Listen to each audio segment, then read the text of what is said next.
সুপ্রিয় ভাই বোনেরা, আসসালামু আলাইকুম।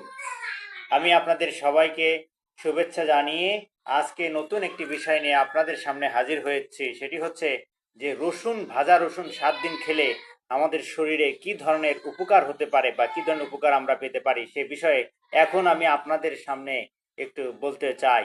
আসুন আমরা 7 দিন ভাজা রসুন খাই। ভাজা রসুন খেলে আমাদের মেদ ভুঁড়ি কমবে। ভাজা রসুন খেলে মেদ ভুঁড়ি কমবে। দ্বিতীয় হচ্ছে ভাজা রসুন খেলে হার্ট ভালো থাকবে। হার্ট ভালো থাকবে। দ্বিতীয় হচ্ছে হার্ট ভালো থাকবে। ভাজা রসুন খেলে হাই প্রেশার কমবে। ভাজা রসুন খেলে হাই প্রেশার কমবে। ভাজা রসুন খেলে যৌন শক্তি বাড়বে। ভাজা রসুন খেলে যৌন শক্তি বাড়বে।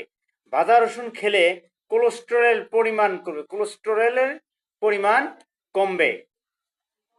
ভাজা রসুন খেলে রোগ প্রতিরোধ ক্ষমতা বাড়ায়। ভাজা রসুন খেলে হজমের শক্তি বা হজম ক্ষমতা বেড়ে যাবে। ভাজা রসুন খেলে ক্যান্সার প্রতিরোধ হবে। ভাজা রসুন খেলে শ্বাস প্রশ্বাস নেওয়ার ক্ষমতা বাড়াবে এবং ভাজা রসুন খেলে তোমার ত্বক ও চুলের অবস্থা ভালো থাকবে।